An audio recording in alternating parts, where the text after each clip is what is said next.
Here with a Daily Rant. Hello, Ari. Hi, Dylan. Thanks. Last week on the DR show, you may remember, we talked about a Supreme Court case that could test the Obama administration's claims to some expanding national security powers. This week, the New York Times published a huge story on how President Obama is using those powers. It reports that the president reviews a top-secret kill list in order to personally decide whom the military should target for drone attacks. Some of those decisions have strong precedents in history, like targeting a foreign enemy combatant in the battlefield. Other calls are a lot murkier, like deciding who's an enemy off the battlefield, or when our military can kill American citizens. Here's an example from last September. President Obama ordered the killing of an American citizen, Anwar al-Awlaki, who had publicly aligned with al-Qaeda. Obama said that was an easy call, according to the Times. But al-Awlaki wasn't killed on a live battlefield. He was in Yemen. Could the president have invoked that same power to kill an American citizen on American soil? Or what about a citizen who had not publicly sided with an enemy, but whom the U.S. government did suspect was working on terrorism? What about American children? Are those easy calls? Well, according to the Times article, President Obama said that killing children presented a whole different phase in deliberations over this target list. But that didn't stop the drone attacks. In October, the president went ahead and ordered the killing of a 16-year-old American citizen born in Denver. That was al-Awlaki's son, and he was killed by a drone strike like his father. So if there's a line here, we don't know where it is.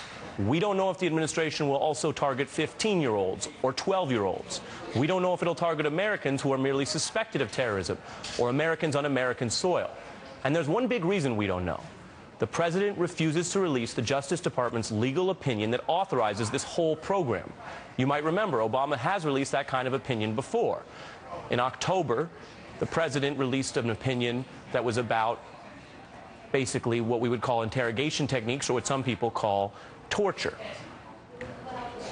But on this opinion, basically what would be the legal architecture for this entire drone program, the president refuses to release it. The New York Times says it's about 50 pages long, but we don't know what's in it. We don't know who can be targeted under it, and we don't have any oversight over the program. That is wrong. Dylan? The implication with what you're saying is that they don't want us to be involved in it.